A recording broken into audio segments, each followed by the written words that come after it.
మన గుంటూరు జిల్లా పార్టీ అధ్యక్షులు వెంకటేశ్వరరావు గారికి, జనసేన పార్టీ ప్రధాన కార్యదర్శి శ్రీనివాస్ యాదవ్ గారికి, అదేవిధంగా రాష్ట్ర వ్యాప్తంగా పార్టీ కార్యక్రమాలకి కోఆర్డినేటర్గా వ్యవహరిస్తున్న కేకే గారికి,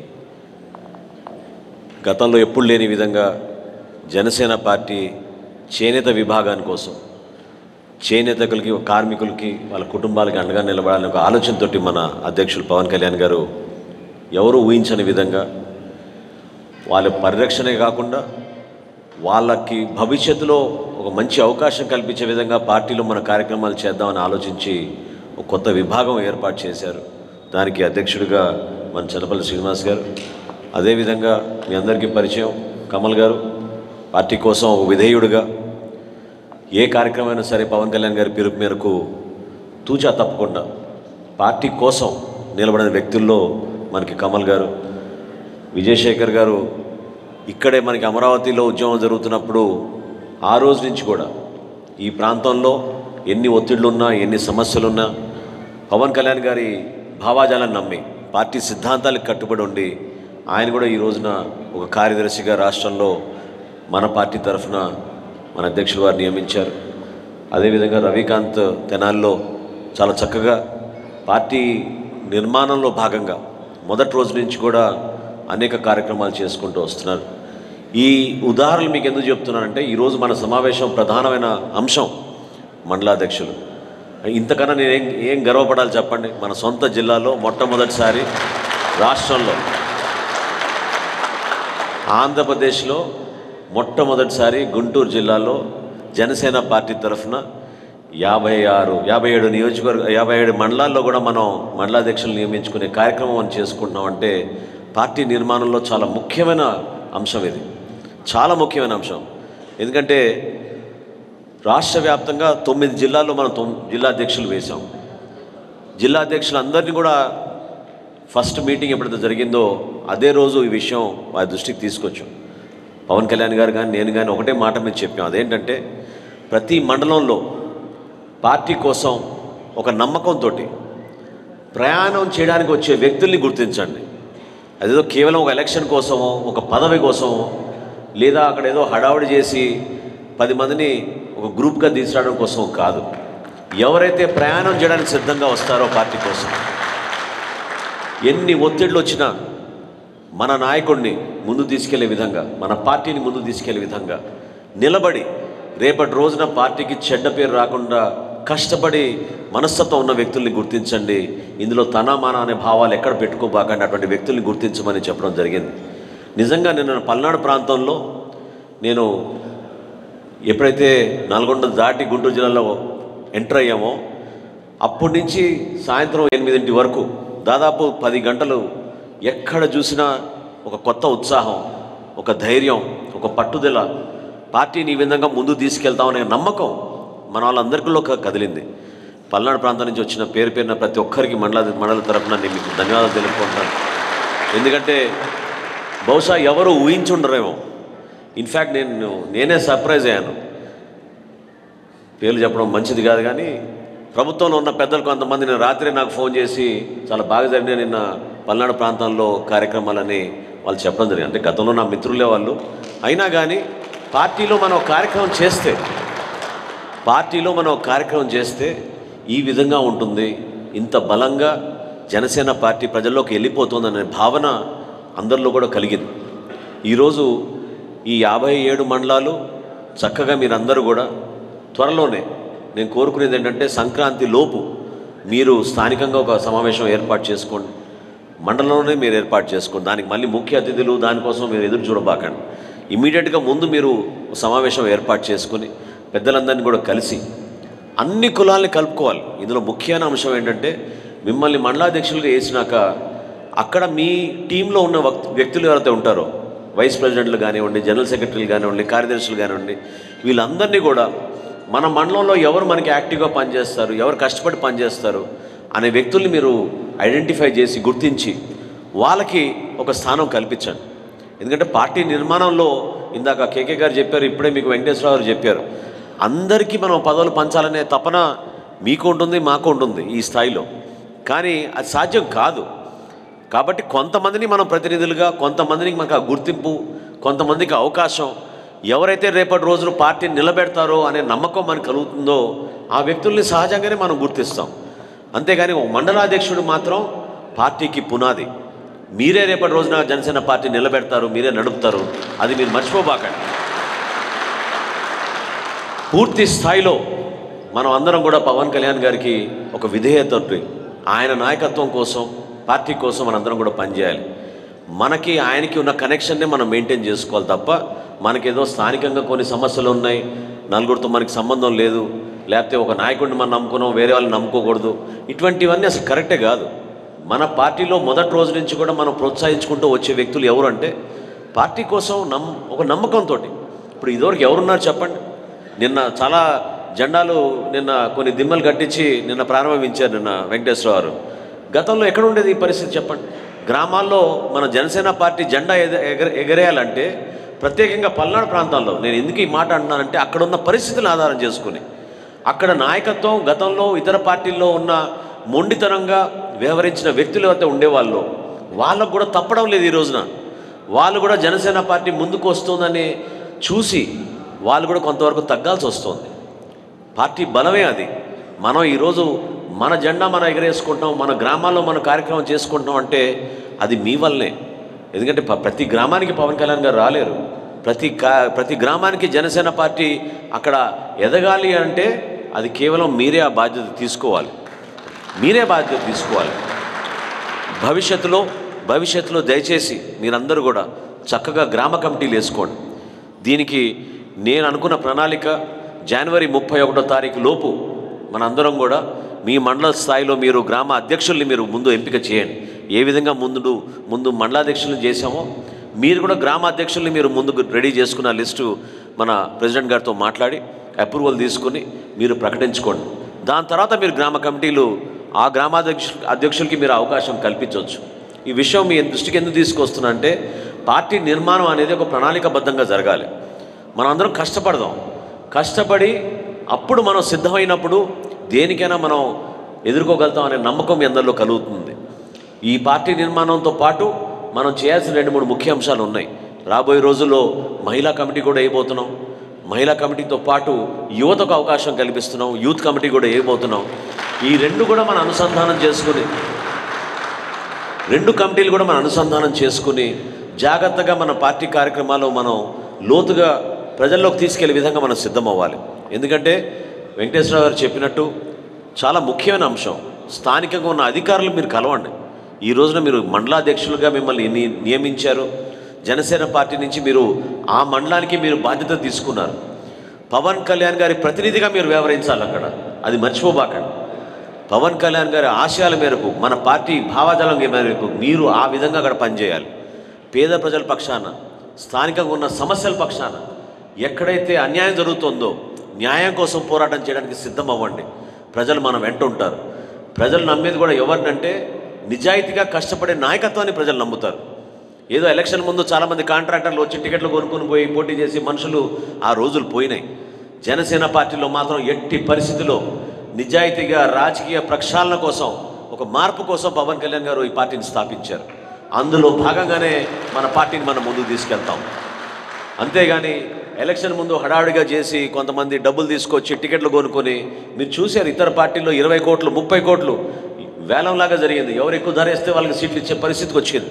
అది మాత్రం మన అధ్యక్షులు ఎప్పుడూ ఆ పొరపాటు చేయరు. ఎందుకంటే ఆయన నమ్మారు, నాయకత్వాన్ని నమ్మారు. మీలో ఆ నాయకత్వం ఉందనే మీకు ఈరోజు ఆ పదవి ఇవ్వడం జరిగింది. మిమ్మల్ని రేపటి రోజున భావితరాలకి మీరు ఉపయోగపడే విధంగా మండలాధ్యక్షుల్ని ఈరోజు నియమించడం జరిగింది. మండలాధ్యక్షుడు అంటే మీకేం ఎమ్మెల్యే కన్నా మీరేం తక్కువ కాదు, గుర్తుపెట్టుకోండి. ఈరోజు జనసేన పార్టీ మండలాధ్యక్షుడు అంటే ఎమ్మెల్యేకి సమానం మీరు. ఎందుకంటే ప్రజలు మేము ఎంత ఉన్నారు కాబట్టి, ప్రజలు మీకు తోడుగా ఉంటారు కాబట్టి, ప్రజలు మీకు ధైర్యంగా మీరు ముందెళ్తే మీతో పాటు కలిసి వస్తారు. ఎన్ని సమస్యలు ఉన్నాయో చెప్పండి, అర్థం చేసుకోండి ఒకసారి. ఆశ్చర్యం కలిగిస్తుంది. ఇసుక గురించి ఎప్పుడైనా చూసాము మనం ఈ విధంగా? మన గుంటూరు జిల్లాలోనే 1400 రూపాయలకి 1200 రూపాయలకి మనకి ఒక ట్రాక్టర్ దొరికేది ఇసుక. ఈరోజు ఏమైపోయింది ఆ పరిస్థితి? పేద ప్రజల గురించి అంట పాపం ఈ మహానుభావుడు ఈయన ఒక్కడే ఆలోచిస్తున్నాడండి, ఎవరు ఆలోచించడం లేదండి సమాజంలో. ఏంటి నువ్వు ఆలోచించాలంటే సినిమా టికెట్లు తప్ప వేరే సబ్జెక్ట్ లేదు ఈ ముఖ్యమంత్రికి. అవునా కాదా? అరే నీకు నిజంగానే చిత్తశుద్ధి ఉంటే, నువ్వు నిజాయితీగా పరిపాలన చేయాలనుకుంటే సిమెంట్ ధర తగ్గించు, ఇసుక ధర తగ్గించు, లిక్కర్ ధర తగ్గించు. అవునా కదా చెప్పండి? వాళ్ళ సొంత సిమెంటు కడప జిల్లాలో ఏదైతే వాళ్ళు మ్యానుఫ్యాక్చర్ చేస్తున్నారో, మరి ఆంధ్రప్రదేశ్లో మన వనరులు అంతే కదా, మన ప్రజలు ఇచ్చిన మన నీరు, మన స్థలం, మన భూమి, ఇక్కడ మీరు అద్భుతమైన పెద్ద ఫ్యాక్టరీ నిర్మాణం చేసుకుని మీరు అమ్మే ధర ఏంటి ఆంధ్రప్రదేశ్లో? మీరు తెలంగాణలో అమ్మే ధర ఏంటి? ఎందుకు తెలంగాణలో తక్కువగా అమ్ముతున్నారు, ఆంధ్రప్రదేశ్లో ఎందుకు ఎక్కువ అమ్ముతున్నారు? ఆర్టీసీ టికెట్లు పేద ప్రజలు ఎక్కువగా ఎక్కేది బస్సులే కదా.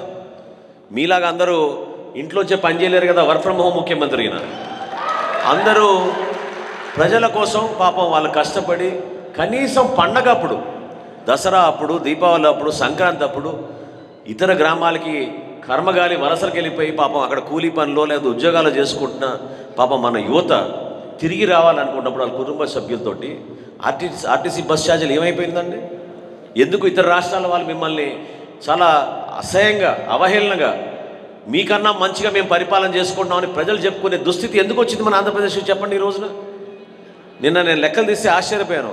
86% అసెంబ్లీ స్థానాలు ఇచ్చారు ఈ ముఖ్యమంత్రికి. 151 + 1 152.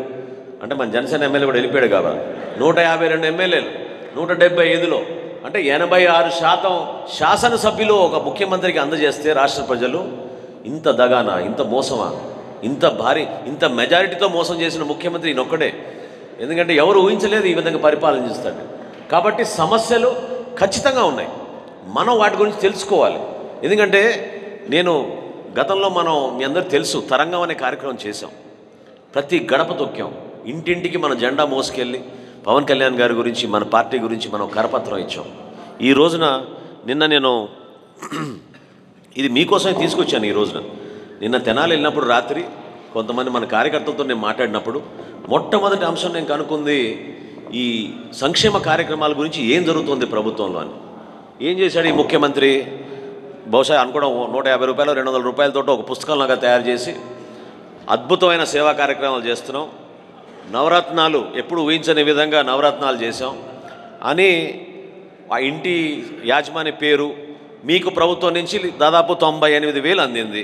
సారీ, ఇది 1,49,000 రూపాయలు మీకు అందించాం ఈ ప్రభుత్వం నుంచి 2 సంవత్సరాల్లో అని ఒక పుస్తక రూపంలో ఇంటింటికి వాలంటీర్ వ్యవస్థను ఉపయోగించి చేస్తున్నారు. సంతోషం. మీరు సంక్షేమ కార్యక్రమాలు, పెన్షన్లు లేదా రైతుకి ఇవ్వాల్సిన భరోసా ఏదైతే మీరు కేంద్ర ప్రభుత్వం ఇచ్చిన నిధులు కూడా దీంట్లో కలుపుకున్నాడు ఆయన. ఇది గుర్తుపెట్టుకోవాలి మీరు. వాళ్ళు చెప్పిన లెక్క రైతు భరోసా కింద 34,500 రూపాయలు ఇచ్చాం అంటున్నాడు. ఆ 17,000 రూపాయల్లో నరేంద్ర మోడీ గారు ఇచ్చింది ఎంత? 7,500 రూపాయలు. అది మర్చిపోయారు, అది దీంట్లో పెట్టడం లేదు. చెప్తున్నాడు ఆయన లెక్కలు ఈ విధంగా చెప్పి మోసం చేసి ప్రజల దగ్గరికి ప్రభుత్వ డబ్బుతోటి వాళ్ళు ప్రపగండా చేసుకుంటున్నారు. ఇంటింటికి రేషన్ అన్నారు. ఎక్కడైనా ఇంటింటికి రేషన్ ఇస్తున్నారా? సందుకి రేషన్. నేను చూసా పల్నాడులో సందుకి రేషన్. అక్కడ పోయి ఆటో అవుతుంది, మిమ్మల్ని అందరిని రమ్మంటున్నారు, తీసుకెళ్ళమంటున్నారు. అదేవిధంగా ఈ కరపత్రాల మోసాన్ని కూడా మీరందరూ కూడా ఎండగట్టండి. మీరందరూ కూడా గడపకి వెళ్ళండి, సందు కాదు, గడపకి వెళ్ళి మన పార్టీ గురించి మనం ఏ విధంగా కష్టపడుతున్నాం, దేనికోసం కష్టపడుతున్నాం, అసలు నిజంగానే ఈ ప్రయాణం దేనికోసం. నిజాయితీగా 2014లో అప్పుడున్న రాజకీయ సంక్షోభాన్ని ఎదుర్కొని మన అధ్యక్షులు పవన్ కళ్యాణ్ గారు పార్టీ నిర్మాణం చేసి ఎంతో కృషి చేసి మన భవిష్యత్తు కోసం, ఆంధ్రప్రదేశ్లో ఒక మంచి భవిష్యత్తు ఉండాలి, విభజన జరిగిపోయింది, చాలా ఇబ్బంది పడుతున్నారు మన ఆంధ్రప్రదేశ్లో మన తెలుగు వాళ్ళనే ఆలోచనతో ఆయన ఈ కార్యక్రమం చేసినప్పుడు ఆ రోజున ఉన్న పరిస్థితుల గురించి త్వరలోనే మర్చిపోయారు చాలామంది. విభజన అంశాల గురించి నిజాయితీగా పోరాడింది ఎవరు? పవన్ కళ్యాణ్ గారే.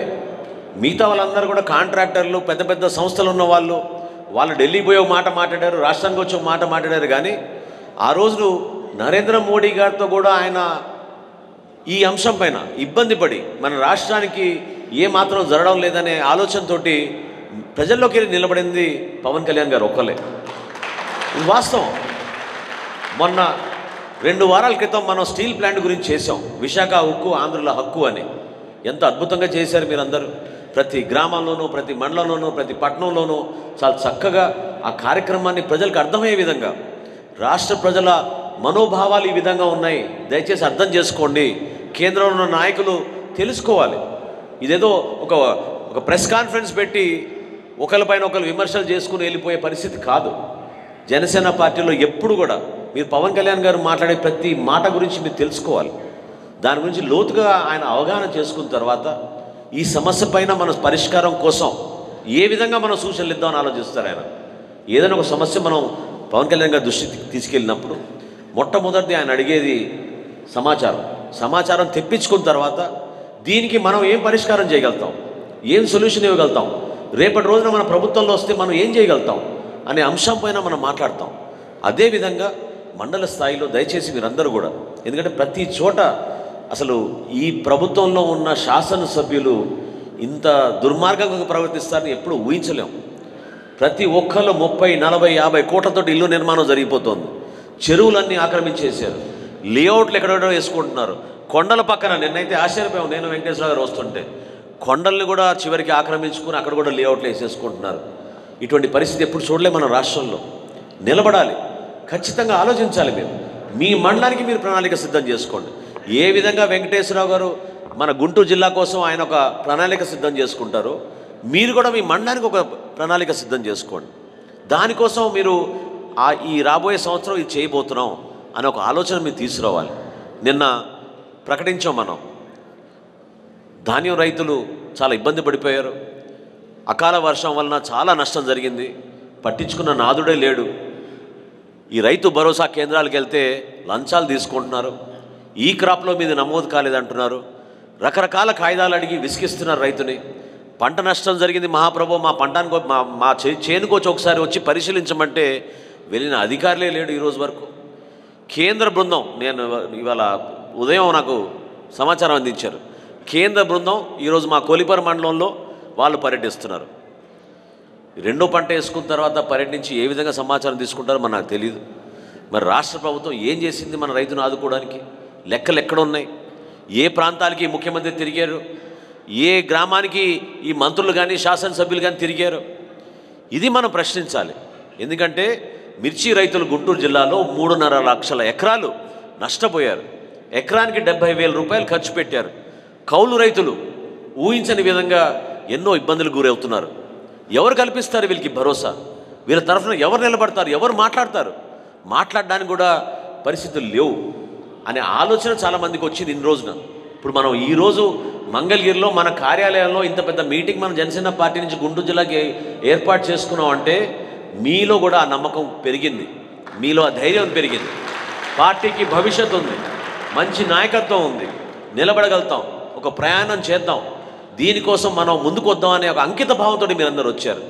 దాన్ని మిమ్మల్ని అందరినీ కూడా నేను మన పార్టీ అధ్యక్షులు పవన్ కళ్యాణ్ గారి తరఫున ప్రత్యేకంగా మిమ్మల్ని అభినందిస్తున్నాను. ఎందుకంటే ఒక అంశం పైన మనం మాట్లాడినప్పుడు దాంట్లో నిజాయితీ ఉండాలి. నిజాయితీ లేకుండా మనం ఏదో రాజకీయ పరంగా 4 మాటలు మాడితే సరిపోదు. ఏ కార్యక్రమం చేసినా కూడా ఈ ప్రోగ్రాం సక్సెస్ అవ్వాలనుకున్నప్పుడు పార్టీ యంత్రాంగం అంతా కూడా కలిసి రావాలి. ఒక జిల్లా అధ్యక్షుడు కార్యక్రమమో లేకపోతే తెనాల్లో కార్యక్రమం చేసుకున్నారో చెరుకుపల్లిలో కార్యక్రమం చేసుకున్నారో మనకేం సంబంధం అనుకుంటే అది సరిపోదు. ప్రతి ఒక్కరూ ఇది మన ప్రోగ్రాంగా భావించాలి. మీరు ఎక్కడున్నా నలుమూలల నుంచి మీరు రావాలి. పార్టీ కార్యక్రమం మనం విజయవంతంగా చేయాలి. అప్పుడే మనకి ప్రజల్లో ఇంకా ఒక నమ్మకం, భరోసా కలుగుతుంది. ఏదో 10,000 మంది చూపించుకుంటే మనం పెద్ద నాయకులు అయిపోతాం అని కాదు. కానీ కష్టపడే మనస్తత్వం ఏదైతే ఉందో మనకి మన పార్టీలో, దాన్ని మీరు గుర్తించాలి. చాలామంది నిరాశ చెంది ఉంటారు. ఎందుకంటే దీంట్లో పోటీ కొన్ని మండలాలు ఎక్కువగా ఉండింది. మాకెందుకు ఇవ్వలేదని. పాపం వెంకటేశ్వరరావు గారిని దయచేసి సోషల్ మీడియాలో ఆయన తిట్టబాకండి. ఎందుకంటే సోషల్ మీడియాని మనం మన కమ్యూనికేషన్ కోసం మనం ఉపయోగించుకోవాలి, మన ప్లాట్ఫామ్గా మనం ఉపయోగించుకోవాలి, పార్టీ కార్యక్రమాలని మనం ముందు తీసుకెళ్ళడానికి మనం ఉపయోగించుకోవాలి. అంతేగాని పరస్పరంగా ఒకరి మీద ఒకరు చెప్పుకోవడం వలన లేకపోతే మీకు నచ్చని కార్యక్రమం గురించి నలుగురిని మనం 4 మాట్లాడడమో అది ఏమాత్రం కూడా కరెక్ట్ కాదు. పార్టీలో ఎప్పుడు కూడా మనకి ఎక్కువ యువత ఉన్నారు. మన పార్టీలో వాళ్ళే మనకి బలంగా దేనికైనా సిద్ధమని ముందుకు వస్తారు. వాళ్ళకి అండగా వాళ్ళ ఇళ్లల్లో వాళ్ళని ప్రోత్సహించేది మన వీర మహిళలు. మన వీర మహిళలు ప్రతి కుటుంబంలో కూడా ఏం పర్లేదు నువ్వు వెళ్ళి పని చేయిపో పార్టీ కోసం అని చెప్పి చాలా గౌరవంగా వాళ్ళని సమాజంలో తలెత్తుకునే విధంగా వాళ్ళు పంపిస్తున్నారు. నిజంగా ఆశ్చర్యం కలిగిస్తుంది నాకు. ఎందుకంటే నిన్న రోజున మేము పార్టీలో సుబ్బయ్య గారు అదేవిధంగా శ్రీనివాస్ గారు వాళ్ళు యాక్సిడెంట్లో పాపం మరణించారు. వారి కుటుంబాలకి పరామర్శించినప్పుడు చిన్న కుటుంబాలు పాపం వాళ్ళకి ఆర్థికంగా అంత పరిస్థితులు లేవు. ఆ సందర్భంలో పవన్ కళ్యాణ్ గారు మనని పంపించి వాళ్ళ ఇంటిని సందర్శించి ఆ కుటుంబానికి మేము అందరం కలిసికట్టుగా వెళ్ళి జిల్లా నుంచి 5 లక్షల రూపాయలు ఒక్కొక్క కుటుంబానికి మనం ఆర్థిక సాయం అందిస్తున్నప్పుడు ఆర్థిక సాయం కన్నా జిల్లా నాయకత్వం అంతా కలిసి వెళ్తే ఎంత భరోసా ఉంటుంది చెప్పండి. వాళ్ళకి ఏదైనా సమస్యలు ఉండొచ్చు కదా, రేపు వాళ్ళ స్థానికంగా ఉన్న వాళ్ళ పొలాల్లో కానివ్వండి వాళ్ళ ఇళ్లలో కానివ్వండి చిన్న సమస్యలు ఉన్నప్పుడు మన తరఫున మనకి మంచి నాయకత్వం ఉంది, ఈ నాయకుల్ని కలిస్తే కొంతవరకు పరిష్కారం జరుగుతుందని నమ్మకం వస్తుంది వాళ్ళకి. దాన్ని మనం నిలబెట్టుకోవాలి. మండలాధ్యక్షులుగా మన అందరం కూడా రేపు చేయాల్సింది ఏంటంటే తప్పకుండా మీరు స్థానికంగా ఉన్న సబ్ ఇన్స్పెక్టర్ గారిని కలవండి, తహసీల్దార్ గారిని కలవండి, అక్కడ ఉన్న ఎంపీడీఓని కలవండి, పంచాయతీరాజ్ ఏఈల్ని కలవండి. ఎందుకంటే వాళ్ళే మీకు రేపటి రోజున భవిష్యత్తులో మనం కూడా వాళ్ళే ఉపయోగించుకోండి. వాళ్ళే అధికారులు, ఆ అధికారులే మన దగ్గర చేసుకోవాలి. అధికార యంత్రాంగాన్ని ఉపయోగించుకోవడం మీరు అలవాటు చేసుకోండి. ఎందుకంటే మనం ప్రభుత్వంలోకి రాబోతున్నాం. ఖచ్చితంగా ప్రభుత్వంలోకి వచ్చినప్పుడు ఎవరు మనకి మంచి ఆఫీసరు, ఎవరు నిజాయితీగా పనిచేస్తారు, ఎవరికి మంచి అవగాహన ఉంది, ఏ మండలంలో ఏ విధంగా మనం కార్యక్రమాలు చేసుకుంటే ఆ అధికారి మనకు ఉపయోగపడతాడనే భావన మీకు కలగాలి, మీరు అర్థం చేసుకోవాలి. ఎందుకంటే నిజాయితీగా ఈరోజు కూడా ప్రభుత్వంలో ఉన్న ఉద్యోగస్తులు పాపం రాత్రింబవళ్ళు పనిచేస్తారు. ఈ ముఖ్యమంత్రిలా కాదు, వాళ్ళు ఖచ్చితంగా ప్రభుత్వంలో ఉన్న ఉద్యోగస్తులు అందరూ కూడా చాలా నిజాయితీగా ప్రజల కోసం పనిచేస్తారు. అందరికీ వెసులుబాటు ఇట్లా కదలదు కదా, ఈయన వర్క్ ఫ్రమ్ హోమ్ ముఖ్యమంత్రి కదా, ఈయనలాగా అందరు పనిచేయలేరు. క్షేత్రస్థాయిలో కరోనా ఉన్నా లేకపోయినా ప్రజల కోసం ప్రజాప్రతినిధులాగా వాళ్ళు కూడా పాపం ప్రజల్లో తిరిగి పనిచేసే వ్యక్తులు చాలామంది ఉన్నారు. అటువంటి మంచి మనుషుల్ని మీరు గౌరవించండి. అందరితో తగాదా పడాల్సిన అవసరం లేదు. కానీ ఎవరైతే దుర్మార్గంగా ప్రవర్తిస్తున్నారో, ఎవరైతే కావాలని కేసులు పెడుతున్నారో, ఎవరైతే పాలకపక్షం తరఫున కేవలం అక్కడ వాళ్ళే ప్రతినిధిగా మారి అక్కడ వ్యవహరిస్తున్నారో అటువంటి అధికారులను మాత్రం వదలబాకండి. మీరు ఖచ్చితంగా వాళ్ళ గురించి మీరు మన జిల్లా అధ్యక్షుల వారి సమాచారం తీసుకురండి. అవసరమైతే లీగల్గా వెళ్తాం, లేదా పై అధికారులు కంప్లైంట్ చేద్దాం. మీకోసం అండగా అవసరమైతే అక్కడున్న నాయకులతో కానివ్వండి, అక్కడున్న అధికారులతో కానీ మన వాళ్ళ పెద్దలందరూ కలిసి వెళ్ళి కలెక్టర్ గారితో ఎస్పీ గారితో మాట్లాడి అక్కడ అన్యాయం జరగకుండా మన నాయకుల కోసం మన కార్యకర్తల కోసం ఖచ్చితంగా జనసేన పార్టీ నుంచి మనం నిలబడతాం. పవన్ కళ్యాణ్ గారే మన జిల్లాకు వస్తున్నారు. సంక్రాంతి తర్వాత ధాన్యం కొనుగోలు విషయంలో రైతులకి అపార నష్టం కలిగింది. అదేవిధంగా మిర్చి రైతులకి చాలా నష్టం జరిగింది. దీనికోసం మనం జనసేన పార్టీ నుంచి రైతుకి భరోసా నిలబడదాం. రైతుకి న్యాయం జరిగే వరకు మనం పోరాడదాం. ప్రతి గింజ ఈ ముఖ్యమంత్రి కొంటాని గతంలో వాగ్దానం చేశాడు. ఎందుకు ఈరోజు కొనలేకపోతున్నాడు? పక్క జిల్లాలో మీరు చూస్తారు, పక్క రాష్ట్రంలో మీ కళ్ళ ముందే కనపడుతోంది. కేంద్ర ప్రభుత్వం సహకరించకపోయినా తెలంగాణ ముఖ్యమంత్రి ఈ రోజున 60 లక్షల టన్నులు మెట్రిక్ టన్నులు ధాన్యం కొనుగోలు చేస్తానని ఏ విధంగా ఆయన వాగ్దానం చేయగలుగుతున్నాడు చెప్పండి. ఎందుకు ఈ ముఖ్యమంత్రి గారు కనీసం పెదవిప్పడం లేదు? ఎందుకు ఆ భరోసా ఈ ముఖ్యమంత్రి కల్పించలేకపోతున్నాడు? అదే రాష్ట్రం, అవే అప్పులు, అదే పాలకులు, చక్కగా ప్రజలు మిమ్మల్ని ఆశీర్వదించారు. నమ్మకంతో మీరు మంచి పరిపాలన అందిస్తారు, రైతుకి మీరు అండగా నిలబడతారు. మీరు కూడా రైతు బిడ్డ అని చెప్పి మీరు తలపా కట్టుకుని తిరిగారు, ముద్దులు పెట్టుకున్నారు. ఏమైపోయింది అదంతా చెప్పండి. వాస్తవం కాదా? చాలామంది పొలాల్లోకి వెళ్ళి రైతుల్ని పట్టుకుని రైతన్న నువ్వే నాకు నిజమైన రాజ్యం తీసుకొద్దాం రైతన్న ద్వారా అని చెప్పిన ముఖ్యమంత్రి ఈ రోజున ఏమైపోయింది? వ్యవస్థ కూలిపోయింది. ఎక్కడైతే రైతు భరోసా కేంద్రాల్లో రైతుకే అవమానం జరుగుతుందో రైతు ఏ విధంగా మిమ్మల్ని నమ్మగలుగుతాడు చెప్పండి. దయచేసి మీరందరూ కూడా మన జిల్లా అధ్యక్షులు వెంకటేశ్వరరావు గారు ప్రకటిస్తారు మీకు పవన్ కళ్యాణ్ గారు ఏ తేదీన వస్తున్నారు, ఎక్కడ చేయబోతున్నాం మనం ధర్నా, దానికి చేయాల్సిన ఏర్పాట్లు అందరం కలిసికట్టుగా చేసుకుని రాబోయే రోజుల్లో ఒక సమావేశం ఏర్పాటు చేసుకుని మనం ప్రతి మండలం నుంచి జనసేన పార్టీ నుంచి మన రైతు ప్రతి సోదరుడిని ముందు తీసుకొచ్చే విధంగా, రైతు కోసం అండగా నిలబడే విధంగా, రైతుకి ఈ ప్రభుత్వం ఎట్టి పరిస్థితులు దిగొచ్చి అతనికి అతని కుటుంబానికి పరిహారం ఇచ్చే విధంగా మనందరం కూడా దానికోసం కృషి చేద్దాం, ఆ సభని విజయవంతం చేద్దామని మీకు మనస్ఫూర్తిగా తెలుపుకుంటున్నాను.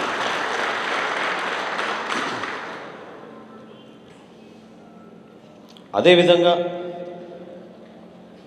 క్రియాశీలక సభ్యత్వం రాబోయే రోజుల్లో మీ అందరికీ తెలుసు, గత సంవత్సరం మనం కోవిడ్ పరిస్థితుల్లో కూడా విడతల వారీగా రాష్ట్ర వ్యాప్తంగా మనం చేసుకుంటూ వచ్చాం. ఎందుకంటే కోవిడ్ ఎక్కువగా ఉంది, ఒకేసారి మన జన సైనికులు, వీర మహిళలు, మన నాయకులు ప్రజల్లోకి వెళ్తే ఇబ్బంది అవుతుంది అనుకుని కొంతవరకు విడతల వారీగా చేద్దామని మన పార్టీ అధ్యక్షులు చెప్పారు. ఆ సందర్భంలో 175 నియోజకవర్గాల్లో కూడా మనం చేయలేకపోయాం. దాదాపు 92-93 నియోజకవర్గాల్లోనే చేసాం. చాలా నియోజకవర్గాల్లో మనం చేయలేదు. కాబట్టి మార్చి మాసంలో మరొకసారి మనకి మంచి అవకాశం దొరకబోతోంది. క్రియాశీలక సభ్యత్వం బాధ్యత మండలాధ్యక్షులుగా మీరందరూ కూడా దాన్ని కూడా మీరు తీసుకెళ్లాలి ప్రజల్లోకి. పార్టీ కోసం, మన జన సైనికుల కోసం, మన కుటుంబాల కోసం ఎవరు ఊహించని విధంగా మనం ఈరోజు స్పందించి ఈ కార్యక్రమాన్ని ముందుకు తీసుకెళ్తాం. ఒక్కసారి మీరు అర్థం చేసుకోండి, దాదాపు 30 సంవత్సరాలు, 50 సంవత్సరాలు, 70 సంవత్సరాలు రాష్ట్రాన్ని, దేశాన్ని పరిపాలించిన పార్టీలు వాళ్ళ కార్యకర్తల కోసం, వాళ్ళ కుటుంబాల కోసం వాళ్ళు ఇచ్చిన బీమా పథకం కేవలం 2 లక్షల రూపాయలు. కేవలం 2 లక్షల రూపాయలు. మనం ఏ రోజు అధికారంలో లేము, ఏ రోజు మనం పదవులు ఆశించిన వ్యక్తులం కాదు. కానీ పవన్ కళ్యాణ్ గారు మాత్రం ఏది చేసినా పెద్ద మనసుతో చేస్తారు. కాబట్టి మన జన సైనికుల కోసం, వాళ్ళ కుటుంబాల కోసం మనం అండగా నిలబడదామని పార్టీ నుంచి మనం ఒక మంచి కార్యక్రమం, క్రియాశీలక సభ్యత్వం 5 లక్షల రూపాయలు యాక్సిడెంట్ ఇన్సూరెన్స్ కింద మనం తీసుకొచ్చి, అదేవిధంగా హాస్పిటల్లో ఏమైనా దెబ్బలు తగిలితే, ఎందుకంటే చాలా సందర్భాల్లో మనం బైక్ ర్యాలీలు చేస్తూ ఉంటాం, అప్పుడు కూడా అటువంటి పరిస్థితుల్లో 50,000 రూపాయల వరకు మనం తక్షణమే వాళ్ళకి ఆర్థిక సాయం అందేటట్టు ఈ ఇన్సూరెన్స్ స్కీమ్ ద్వారా మనం ముందు తీసుకొచ్చాం. కాబట్టి మీరు మార్చి నెలలో మనం ఎప్పుడైతే ఇది ప్రారంభించుకోబోతున్నామో దాన్ని మీరు దయచేసి అది మీ బాధ్యతగా తీసుకోండి. నేను ఈ విషయం కొంచెం ముందుగానే ఎందుకు చెప్తున్నానంటే, మండలాధ్యక్షుల మీటింగ్ ఫస్ట్ టైం కాబట్టి ఈ సమాచారం మీకు అందించాలనే ఉద్దేశంతో నేను ఒక చిన్న ప్రయత్నం చేస్తున్నాను. మీరు రాబోయే రోజుల్లో జనవరి 31 లోపు ఎట్టి పరిస్థితుల్లో కూడా మీ మండల కమిటీలతో పాటు గ్రామాధ్యక్షులు ఈ 2 కూడా మీరు పూర్తి చేసుకుంటే మన జిల్లాధ్యక్షులతో పాటు అది బాగా ఉపయోగపడుతుంది. ఎందుకంటే ఈరోజు ప్రభుత్వం పైన ఉన్న వ్యతిరేకత మామూలు విషయం కాదు, మీ అందరికీ తెలుసు. రోజు రోజు పెరుగుతోంది. ముఖ్యమంత్రి పైన పూర్తిగా నమ్మకం పోయింది, ఎవరు నమ్మడం లేదు. చివరికి ప్రభుత్వంలో పనిచేస్తున్న ఉద్యోగస్తులు కూడా నమ్మకం లేదు. ఎంత కాలయాపన చేశారో మీరే చూశారు. 2.5 సంవత్సరాల తర్వాత 250 రూపాయలు పెంచాడు ఆయన పెన్షన్. ముందిచ్చిన మాట ఏంటి, ఆయన 3,000 రూపాయలు చేస్తానడా లేదా పెన్షన్ చెప్పండి. మొట్టమొదటి సంతకం చేస్తున్నా అని చెప్పి ప్రమాణ స్వీకారం తర్వాత 3,000 రూపాయలు పెన్షన్ ఇస్తా అన్న వ్యక్తి 2.5 సంవత్సరాల తర్వాత 250 రూపాయలు పెంచాడు. అదేవిధంగా ఉద్యోగస్తుల్ని కూడా మోసం చేస్తున్నాడు. పిఆర్సీ ఇస్తున్నాం అని చెప్పి ఎన్ని సమావేశాలు ఏర్పాటు చేశారు ఇప్పటివరకు, ఎన్నిసార్లు తిప్పించుకున్నాడు ఆయన. ప్రతిరోజు రేపు ఇంకేదైనా వస్తుందేమో, మీటింగ్ ఉందేమో, ప్రకటన వస్తుందేమో ఎదురు చూస్తున్నారు. 2-3 నెలల నుంచి ఉద్యోగస్తులు ఎంతో నిరాశకు గురయ్యారు. వాళ్ళకి కూడా అర్థం కావడం లేదు ప్రభుత్వం ఈ విధంగా పనిచేస్తుందా అని. ఎన్నో సందర్భాల్లో నేను వాస్తవాలు చెప్తున్నాను. నేను కూడా ప్రభుత్వంలో చాలా సంవత్సరాలు పనిచేశాను కాబట్టి చెప్తున్నాను మీకు. ఏ ప్రభుత్వం అయినా సరే ఒక సమస్య పైన స్పందించడానికి ముఖ్యమంత్రి అనుకుంటే ఒక రోజు కన్నా ఎక్కువ ఆలస్యం కాదు. ముఖ్యమంత్రి పదవే దానికోసం. మీలో పనిచేసే మనస్తత్వం లేదు, స్పందించే మనస్తత్వం కూడా లేదు. పరిపాలన అనేది మీరు నిజాయితీగా, నిబద్ధతతోటి, ప్రజల కోసం ఒక విశ్వాసంతో మీరు పనిచేస్తే ఈ విధంగా జనసేన పార్టీ నుంచి వచ్చి మనం రోడ్లు బాగు చేయాల్సిన పరిస్థితి లేదు కదా రాష్ట్రంలో. అవునా కదా చెప్పండి. ఏ కారణం నిన్న రొంపిచెర్ల నిజంగా మొట్టమొదటిసారి నేను, శ్రీనివాస్ యాదవ్ గారు, వెంకటేశ్వరరావు గారు 3 నెలల క్రితం రాత్రిపూట వస్తున్నప్పుడు అదే ఫ్లైఓవర్ మీద వస్తుంటే ఆశ్చర్యపోయాం. పేరేచెర్ల దగ్గర అదే ఫ్లైఓవర్ మీద వస్తుంటే ఆశ్చర్యపోయాం. అక్కడే ఆ రోడ్డు పైనే ఊసలు ఊడిపోయినాయి, పెద్ద పెద్ద గుంటలు, 5 అడుగులు 4 అడుగులు గుంటలు. పట్టించుకునే నాదుడు లేడు. ఎంతమంది మంత్రులు, ఎంతమంది ఎమ్మెల్యేలు, ఎంతమంది పార్లమెంట్ సభ్యులు ఆ రోడ్డు నుంచి వెళ్తున్నారు చెప్పండి. ఎందుకు స్పందించారు? మీరు ఎందుకో లారీ ఇసుక తీసుకొచ్చో, లేదా లారీ గ్రావెల్ తీసుకొచ్చో ఎందుకు పూడ్చారు? మీలో ఎందుకు లేదు అటువంటి మనస్తత్వం? శ్రమదానం చేయాలంటే జనసేన పార్టీయేనా? దానికి పవన్ కళ్యాణ్ గారు రావాలా ప్రతి రోడ్డుకి? పవన్ కళ్యాణ్ గారు వస్తుందంటే రాత్రి రోడ్డు పూర్తి చేస్తున్నారు. అంతేగాని ప్రభుత్వం నుంచి ముఖ్యమంత్రి వచ్చినప్పుడు, ఎమ్మెల్యేలు వచ్చినప్పుడు, ఎంపీలు వచ్చినప్పుడు ఎందుకు చేయడం లేదు మీరు? ఆలోచించండి, నిలబడాలి. ఒక సమస్య మనం తీసుకెళ్ళినప్పుడు ప్రజల్లోకి ఈ విధంగా మనం చేస్తూ ఉన్నప్పుడు చాలా ప్రజల్లో కూడా ఆనందం కలుగుతుంది. నిన్న ఎంత లేట్ అయినా సరే, దాదాపు 6 గంటలు లేట్ వచ్చాం మేము అక్కడికి, పేరచర్ల దగ్గరికి. అయినా కానీ మన కార్యకర్తలు, నాయకులు పాపం సిమెంటు గ్రావెల్ కలుపుకొని వెయిట్ చేసి రాత్రిపూట, ఇప్పుడే నేను వెంకటేశ్వరరావు చెప్తున్నాను, గుంట పూడ్చక ముందు ఉన్న ఫోటో, గుంట మనం సిమెంట్తో పూడ్చిన తర్వాత ఫోటో చూస్తే నిజంగా ఆశ్చర్యం కలిగిస్తుంది, నిజంగా ఆశ్చర్యం కలిగిస్తుంది. ఎందుకు చేయలేకపోతున్నారు? ఎందుకు ఆ బాధ్యత తీసుకోరు వాళ్ళు? కాబట్టి గొప్ప అవకాశం ఉంది. మీరు జనసేన పార్టీలో మనం అందరం కూడా కలిసికట్టుగా ఆలోచించాల్సిన ఒకటే, పదవులు ముఖ్యం కాదని నేను అనను. ఖచ్చితంగా మనకు ఒక గుర్తింపు కోసం పదవి అనేది అవసరం. కానీ కష్టపడే మనస్తత్వం, నిజాయితీ ఉంటే పదవులు మీ దగ్గరికి వస్తాయి, ఖచ్చితంగా వస్తాయి. ఎందుకంటే రేపటి రోజున మీ నాయకత్వాన్ని పెంచడానికి కోసమే మండలాధ్యక్షులు ఈ రోజున మనం నియమిస్తున్నాం. పవన్ కళ్యాణ్ గారు కూడా కోరేది ఏంటంటే యువతకి ఇద్దాం, మనం కొత్త వాళ్ళకి ఇద్దాం మనం అవకాశం. శాసనసభ్యులుగా గతంలో మన ఎంతమంది వ్యక్తులకి మనం సీట్లు ఇచ్చాం చెప్పండి? ఎంతమంది యువకులకి మనం సీట్ ఇచ్చాం చెప్పండి? ఎంతమంది మహిళలకి మనం సీట్ ఇచ్చాం చెప్పండి? ఒక ప్రయత్నం, నిజాయితీగా వాళ్ళని ముందు తీసుకొద్దాం. శాసనసభ ఎన్నికల్లో పోటీ చేయాలంటే మీకు 50 కోట్లు ఉంటేనే మీరు రావాలి మా దగ్గర అనే మాట మనం మాత్రం ఎట్టి పరిస్థితుల్లో అన్నాం. కానీ మనం నిలబడాలి, పార్టీ నిర్మాణం చేసుకోవాలి, సంస్థాగతంగా మనం బలోపేతం అవ్వాలి. ప్రతి అంశంలోనూ, ప్రతి కార్యక్రమంలోనూ ఒక చిత్తశుద్ధితో మనం పనిచేసుకుంటేనే నిజాయితీగా చేయగలుగుతాం. ఇందులో ముఖ్యమైన అంశం డిసిప్లిన్, అందులో ఏమాత్రం డౌట్ లేదు. నేను చాలా స్ట్రిక్ట్గా ఉంటాను. నేను వెంకటేశ్వరరావు గారితో ఒక విధంగా మాడతాను, శ్రీనివాస్ యాదవ్ గారితో కూడా ఒకటి విధంగా మాడతాను. ఎందుకంటే అది నా డ్యూటీ. ఒకరితో ఒక మాట, ఇంకొకరితో ఒక మాట నేను మాట్లాడలేను. ఎందుకంటే పార్టీలో అంతర్గతంగా మనం నిజాయితీగా, డిసిప్లిన్గా ఉంటేనే పార్టీ బలంగా ఉంటుంది. మనం ఒకరి మీద ఒకరు చెప్పుకుంటూ, సాడీలు చెప్పుకుంటూ, ఒకరిని మనం తగ్గించే విధంగా, ఒకరిని పెంచే విధంగా, ఒకరి గురించి మనం చెడుగా మాట్లాడుకుంటే మనకి ఏమాత్రం ఉపయోగం లేదు. మనం కష్టపడి ఎదుగుతున్నాం. మన పార్టీ ఎదగకూడదని చాలామంది ప్రయత్నం చేస్తుంటారు. ఆ తరుణంలో మనమే మన పార్టీలో ఉన్న నాయకుల్ని, మన సోదరుల్ని మనం కించపరుచుకుంటే అది చాలా పొరపాటు చేసిన వాళ్ళు అవుతాం. దాన్ని మాత్రం మనం ఎక్కడా చేయకూడదు. మన పార్టీలో మనమే కాదు, మనతో పాటు ఇంకో 100 మంది రావాలి మన పార్టీలోకి. మీ గ్రామాల్లో, మీ మండలాల్లో చేర్చుకోండి, తప్పకుండా చేర్చుకోండి. స్థానికంగా మీరున్న నాయకత్వాన్ని పెంచండి, వాళ్ళకి అవకాశం కల్పించండి. గతంలో వాళ్ళు పదవులు అనుభవించిన వ్యక్తులైతే మన వెంకటేశ్వర గారి దృష్టికి తీసుకొచ్చి జిల్లా కమిటీలోనో, మండల కమిటీలోనో, రాష్ట్ర కమిటీలోనో వాళ్ళకి సముచిత స్థానం ఖచ్చితంగా కల్పిద్దాం. వాళ్ళకి ఆ భరోసా మీకు ఇస్తున్నాం. పార్టీ నుంచి మంచి వ్యక్తుల్ని గుర్తించండి, అవకాశం ఇవ్వండి, మహిళలకి అవకాశం ఇవ్వండి. మహిళలు అంటే కేవలం మహిళా కమిటీ కోసం పరిమితం అవుతారు మాత్రం అనుకోబాకండి. నాకు చాలా ఆశ్చర్యం కలిగించింది. 53 మంది మనం మండలాధ్యక్షులుగా వేసుకున్నాం, ఒకే ఒక మహిళకి మనం ఇచ్చాం. నిన్న ఎక్కడ ఉన్నారా? వచ్చారా? లక్ష్మీనా మండలాధ్యక్షులుగా వచ్చారా? Okay, there she is. Okay, good. So she's మండలాధ్యక్షులుగా మనం నియమించాం. సో ఈ విధంగా మనం ప్రోత్సహించాలి. మహిళలు అంటే కేవలం వీర మహిళా కమిటీకే పరిమితం అవుతారు, వాళ్ళు మహిళా కమిటీ కార్యక్రమాలు చేసుకుంటారని కాదు. పార్టీలో ఉన్న ప్రధానమైన మనం కమిటీల్లో కూడా మహిళలకి మనం సముచిత స్థానం కల్పించాలి. ఈ విషయం ఏం చెప్తున్నానంటే, రేపటి రోజున మీ కమిటీలో కూడా వైస్ ప్రెసిడెంట్గా, జనరల్ సెక్రటరీలుగా, లోకల్గా ఉన్న మీరు మహిళల్ని కొంతమంది గుర్తించండి. యువతకి మీరు ఆ ప్రాధాన్యత ఇవ్వండి. అన్ని కులాలకి, మతాలని మనం ప్రోత్సహించుకోవాలి, చక్కగా మనం ముందు తీసుకెళ్ళాలి. అది మన బాధ్యత. ఇందాక నేను అన్న మాట మీరు దయచేసి మీరు చాలా జాగ్రత్తగా వినండి. మీరు పవన్ కళ్యాణ్ గారి ప్రతినిధులు, మీరు మండల స్థాయిలో పవన్ కళ్యాణ్ గారి ప్రతినిధులుగా మీరు వ్యవహరించాలి. ఏ కార్యక్రమం చేసినా, ఏ మాట మాట్లాడినా, ఏ ప్రెస్ కాన్ఫరెన్స్ మీరు పెట్టినా, ఏ ఉద్యమం చేసినా, పార్టీ తరఫున మీరు ఎక్కడ మాట్లాడినా పవన్ కళ్యాణ్ గారు మాట్లాడిన మాటే మీరు తీసుకెళ్ళాలి. ప్రజల్లోకి తీసుకెళ్లాల్సిన బాధ్యత అది మీది.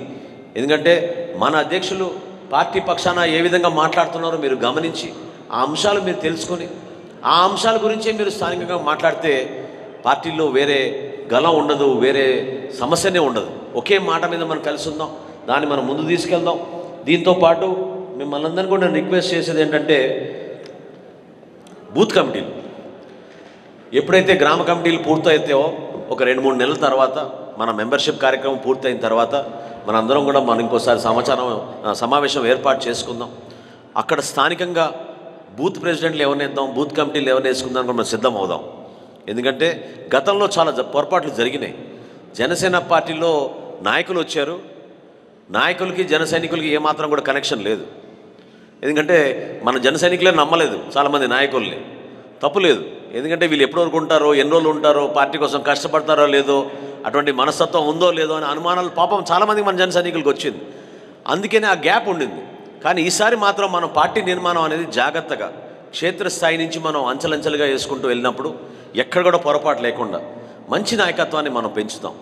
నా రిక్వెస్ట్ ఏంటంటే ఎక్కడ కూడా మీరు కమ్యూనికేషన్లో పొరపాటు చేయబాకండి.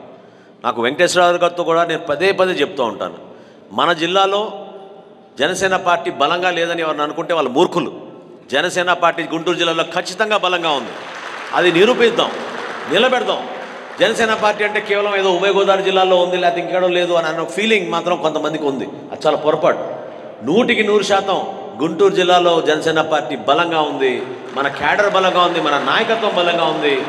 మీకు ఎప్పుడు ఎక్కడ ఏ సమస్య వచ్చినా అందరు కలిసికట్టుగా వస్తారు. అది కూడా నేను మీకు హామీ ఇస్తున్నాను. చిన్న సమస్య, మిమ్మల్ని ఇబ్బంది పెట్టే సమస్య, ఎవరైనా అధికారి కానీ ఇతర పార్టీ నాయకులు కానీ ఏమన్నా మన జోలికి వస్తే మీకు ఒక కాంక్రీట్ వాల్గా నిలబడేది మన జిల్లా నాయకత్వం. ఎట్టి పరిస్థితుల్లో ఎక్కడ కూడా కదలకుండా మీతో పాటు నిలబడి అదే పోలీస్ స్టేషన్లో అవసరమైతే అందరం కలిసి ధర్నా చేస్తాం. కానీ మీకు మాత్రం అన్యాయం జరగనివ్వం. మీకు నిజాయితీగా ప్రజల పక్షాన్ని నిలబడేటట్టు మీకు అవకాశం కల్పిస్తున్నాం. దాన్ని మీరు ఉపయోగించుకోండి. ఇది ఒక చక్కటి ప్లాట్ఫామ్.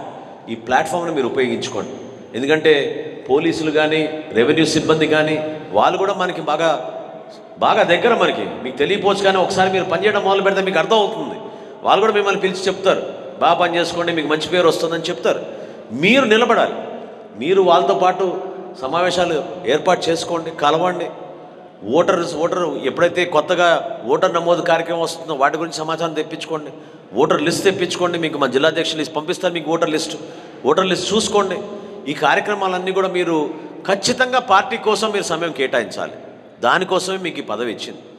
ప్రెస్ కాన్ఫరెన్సుల కోసం, ఫోటోల కోసం, ఫ్లెక్సుల కోసం కాదు. అది కూడా ఉండాలి, కానీ అన్నిటికంటే ముఖ్యం మనం మండలాధ్యక్షుడిగా, పవన్ కళ్యాణ్ గారి ప్రతినిధిగా మండలం, మన జనసేన పార్టీ మండలంగా మార్చడానికి కోసమే మీరు కంకణం పట్టుకుని పనిచేయాలి. దానికోసం మీరు సిద్ధం అవ్వాలి. దానికోసం పార్టీ మీకు అన్ని విధాలుగా మీకు అండగా ఉంటుంది. సమాచారం అందిస్తాం, మెటీరియల్ పంపిస్తాం, సమావేశాలు ఏర్పాటు చేస్తాం, పవన్ కళ్యాణ్ గారితో మీకు మీటింగ్ ఏర్పాటు చేస్తాం. అధ్యక్షుల వారితో మీరు కూడా మీ సమస్యల గురించి ప్రస్తావించండి. ఏ సమస్యలపైన మీరు పోరాడుతున్నారో, ఏ సమస్యలు మీరు ప్రజల దగ్గర తీసుకెళ్తున్నారో వాటిని కూడా వివరించండి, తెలుసుకోండి. ఎందుకంటే ఇంతకుముందు నేను చెప్పిన 2-3 అంశాలు సామాన్య ప్రజలకి బాగా హద్దుకునే విధంగా మీరు చెప్పగలుగుతారు. నిజంగా అంటున్నాను. ఆర్టీసీ టికెట్ల గురించి మీకు బాగా తెలుసు. ఆర్టీసీ టికెట్లు ఎందుకు ఆంధ్రప్రదేశ్లో ఈ విధంగా పెంచారు? నిజంగా ముఖ్యమంత్రి గారికి పేద పక్షాన ఉంటే, పేదల కోసం నిలబడే వ్యక్తి అయితే రేపు పొద్దునే ఆర్టీసీ టికెట్ల ధర తగ్గించమనండి. సంక్రాంతి కోసం ఎంతమంది వేల మంది వస్తారు కదా తెలంగాణ నుంచి మనకి ఆంధ్రప్రదేశ్కి, తగ్గించమనండి. అదే ముఖ్యమంత్రి రేపటి రోజున ఇసుక 2000 రూపాయలకి ఇమ్మనండి. ఎందుకు ఇవ్వలేకపోతున్నాడు? పోనీ ఆన్లైన్ కరెక్టే, ప్రతి పండగకి ఆర్టీసీ రేట్లు పెంచుతున్నారు. ఎక్కడ తగ్గారు చెప్పండి? ఎందుకు మీకు వేరే అంశమే దొరకలేదా? మీకు ఒక పవన్ కళ్యాణ్ గారు సినిమా టికెట్లు తప్ప వేరే అంశమే దొరకలేదు ఈ ముఖ్యమంత్రికి. దాని మీద పడ్డాడు. సినిమా టికెట్ల గురించి నేను ఆ రోజే చెప్పాను, ఇదే వేదిక పైన చెప్పారు. కొంతమంది ఈ పార్టీలో, ఈ ప్రభుత్వంలో మూర్ఖులుగా వ్యవహరిస్తున్నారు. పవన్ కళ్యాణ్ గారు ఆ రోజు మాట్లాడిన అంశాలు విధానపరమైన అంశాలు, పాలసీ పరంగా మాట్లాడిన అంశాలు, ప్రభుత్వం చేస్తున్న చర్యల వలన మొత్తం సినిమా ఇండస్ట్రీకే దెబ్బ తగులుతుందనే మాట ఆయన మాట్లాడారు తప్ప వ్యక్తిగతంగా ఎవరి గురించి మాట్లాడారు? మీకు ఎందుకు అంత అలజడి? ఎందుకు మీరు అట్లా కంగారు పడిపోతారు? ఏదో విధంగా నష్టం కలిగించాలి. ఆర్థికంగా పవన్ కళ్యాణ్ గారు నష్టం కలిగిస్తే జనసేన పార్టీ ఉండదని అనుకుంటున్నాడు ఈ మూర్ఖులు కొంతమంది. అవునా? ఆ పరిస్థితి ఉందా? మీరందరూ ఉన్నాక ఎందుకు పవన్ కళ్యాణ్ గారికి ఏం తక్కువ చెప్పండి? ప్రతి మండలంలో మీ అందరూ బలంగా నిలబడినప్పుడు పార్టీకి పవన్ కళ్యాణ్ గారికి ఏం కావాలి అంతకన్నా? కాబట్టి మనందరం కూడా ఒక మంచి బాధ్యత తీసుకుందాం. ఇది మనం గర్వంగా భావించాలి, నిజాయితీగా పనిచేయాలి. అట్ ద సేమ్ టైం మనం తగ్గాలి. మనకన్నా ఎవడు ఇక్కడ సంబంధం లేదు, ఎవరికి సంబంధం లేదు కొంతమంది వ్యవహరిస్తూ ఉంటారు. అది పొరపాటు. నియోజకవర్గ ఇన్ఛార్జీలు ఎవరైతే ఉంటారో దయచేసి వాళ్ళందరూ కూడా నా మనవి ఏంటంటే, ఇక్కడ నేను తప్ప ఇంకెవరు లేరనే మాట దయచేసి మీరు తీసేయండి మీ డిక్షనరీలో. జనసేన పార్టీకి ఉంది. జన సైనికులు, వీర మహిళలు, మండలాధ్యక్షులు వీళ్ళు పార్టీ నిర్మాణం కోసం పనిచేస్తారు. మిమ్మల్ని ఎలక్షన్ అప్పుడు పవన్ కళ్యాణ్ గారు గుర్తించి మీకు బీఫామ్ ఇచ్చే టికెట్ ఇచ్చారు. మీరు ఒక పెద్ద మనిషిగా వ్యవహరించి అందరినీ కలుపుకొని ఒక మంచి మనసుతో ముందుకు తీసుకెళ్ళాలి. వాళ్ళకి ఆ బాధ్యత ఇవ్వాలి. వీళ్ళందరినీ సమన్వయపరిచేది జిల్లా అధ్యక్షుడు. కాబట్టి ఎవ్వరు ఎక్కడ కూడా ఎవరి గౌరవం తగ్గించకుండా అందరినీ కలుపుకొని విధంగా మీరు ముందుకెళ్ళండి. ఏ సామాన్యుడు కూడా మనం దూరం చేసుకోదు. ఎందుకంటే ఎలక్షన్ పోటీ చేసిన నేను గొప్ప మనిషి అని చెప్తాను. నేను చాలా సందర్భాల్లో ఈ విషయం చెప్తా. అంతర్గతంగా మేము మాట్లాడుకున్నప్పుడు అదే చెప్తూ ఉంటాను. ఒక ఎలక్షన్ చేశాడు లేదా మీరు చెక్ చేయండి ఆ మనిషి గురించి. ఒక ఎంపీటీసీ గానో, ఒక సర్పంచ్ గానో, ఒక ఎమ్మెల్యే గానో, ఒక జెడ్పీటీసీ గానో పోటీ చేస్తే అప్పుడు అర్థమవుతుంది దానికి బాధ ఏంటో అని. అవునా కాదు చెప్పండి? ఒక 50 ఓట్ల కోసం అర్ధరాత్రి ఫోన్ వచ్చినా మనం పరిగెత్తుకుంటూ వెళ్తాం ఒక గ్రామానికి. 10 ఓట్ల కోసం 2 సార్లు వెళ్తాం ఒక కుటుంబాన్ని కలవడానికి. అదే విషయం మన పార్టీలో మనం ఎందుకు కలిసి ఉండలేం? ఎవరైనా మనకు దూరం అయితే ఎందుకు మనం వాళ్ళతో కూర్చుని మాట్లాడుకోలేం? జగన్మోహన్ రెడ్డి గారి ప్రభుత్వం 100% విఫలమైంది. ఏ కార్యక్రమం తీసుకున్నా కూడా వాళ్ళు ప్రజల్ని మోసగించి కేవలం పత్రికా ప్రకటనలకే పరిమితం అవుతున్నారు తప్ప రాష్ట్ర ప్రజలకు ఉపయోగపడడం లేదు. ప్రత్యామ్నాయం మనమే. రేపటి రోజున ఎన్నికలు జరిగితే జనసేన పార్టీ ముందుకు వస్తుంది. మనకి మంచి నాయకత్వం ఉంది. పవన్ కళ్యాణ్ గారు ఉన్నారు. నిజాయితీగా నిలబడే వ్యక్తి, ప్రజల పక్షాన్ని నిలబడే వ్యక్తి. అటువంటి వ్యక్తిని మనం ముందు తీసుకెళ్లాల్సిన బాధ్యత మన భుజాలపైన మనందరికీ ఉంది. కాబట్టి మీరందరూ కూడా ముందుగా మిమ్మల్ని నూతన సంవత్సర శుభాకాంక్షలు అందరూ చెప్పారు. వాళ్ళతో పాటు నేను కూడా మీకు హ్యాపీ న్యూ ఇయర్ చెప్తూ ఈ బాధ్యతని మనందరం కూడా చక్కగా ప్రజల్లోకి తీసుకెళ్దాం. గుంటూరు జిల్లాలో రేపటి రోజున ఏ కార్యక్రమం జరిగినా కూడా అద్భుతమైన సక్సెస్ చేసే విధంగా, ప్రతి ఒక్కరు సమిష్టిగా కృషి చేసే విధంగా అది మాత్రం మీరు ఆ నిర్ణయం తీసుకోండి, మర్చిపోబాకండి. ఎక్కడ ఏ కార్యక్రమం జరిగినా మన బాధ్యతను అనుకోండి మీరు. ఎందుకంటే పార్టీ కూడా ఆ విధంగా కార్యక్రమాలు చేస్తున్నాం కాబట్టి ఆ కార్యక్రమాన్ని మీరు నమ్మండి. నాయకత్వం మీ వెంట ఉంటుంది. అందరినీ కలుపుకొని ముందుకు తీసుకెళ్ళండి. మహిళల్ని దయచేసి గౌరవించండి. ప్రతి ఒక్కరికి నేను కోరుకునేది ఇదే. మహిళల్ని ప్రతి కార్యక్రమంలో కూడా గౌరవించండి. మహిళలకి ప్రాధాన్యత ఇవ్వండి. వాళ్ళకు కూడా అవకాశం కల్పించండి. మీ కమిటీల్లో వీలైతే ఎక్కువ శాతం మహిళలు కూడా మీరు అవకాశం కల్పించండి. మహిళలతో పాటు యువతకు ప్రాధాన్యత ఇచ్చి మీకున్న అనుభవాన్ని జనసేన పార్టీ తరఫున ప్రజల పక్షాన నిలబడి చక్కటి కార్యక్రమం భవిష్యత్తులో చేద్దామని మరొకసారి మేము తెలుపుకుంటూ మిమ్మల్ని అందరినీ ప్రత్యేకంగా అభినందనలు. మనస్ఫూర్తిగా మీరు రేపటి రోజున మండల కమిటీ వేసుకున్నప్పుడు మీరు ఇంకా బలపడతారు. గ్రామ కమిటీ వేసుకున్నాక ఇంకా బలపడతారు. మీరు బలపడితే పార్టీ కూడా అద్భుతంగా మనం ఎక్కడ కార్యక్రమం చేసినా వేల మందితో మనం బ్రహ్మాండంగా కార్యక్రమాలు చేసి మనం జనసేన పార్టీని అన్ని విధాలుగా మన నాయకుడికి ఉపయోగపడే విధంగా మనం కష్టపడి ముందు తీసుకెళ్దామని మీకు మనస్ఫూర్తిగా కోరుకుంటూ ఈ అవకాశం కల్పించినందుకు వెంకటేశ్వర గారికి ప్రత్యేకంగా ధన్యవాదాలు. ఎందుకంటే ఈ కార్యక్రమం వాస్తవంగా ఆయనే చేయాలి. జిల్లా అధ్యక్షుడిగా ఆయనే చేయాలి. ఆయనే మీకు నియామక పత్రాలు ఇవ్వాలి. కానీ పాపం ఆయన మీరు ఉన్నారు కాబట్టి మీరే చేయాలని కోరుకున్నారు. అందుకే నేను ప్రోగ్రాం కొంచెం మార్చుకుని తెనాల్లో కూడా నేను ఎక్కువ రోజులు లేకుండా ఆయన కోసం ఈరోజు ఈ కార్యక్రమం ఏర్పాటు చేసి మీరందరూ కూడా దూర ప్రాంతాల నుంచి వచ్చారు. పేరున మిమ్మల్ని అందరినీ కూడా పార్టీ అధ్యక్షులు పవన్ కళ్యాణ్ గారి తరఫున పార్టీ తరఫున మిమ్మల్ని అభినందిస్తూ సెలవు తీసుకుంటున్నాను. జై జనసేన, జై జనసేన, జై హింద్.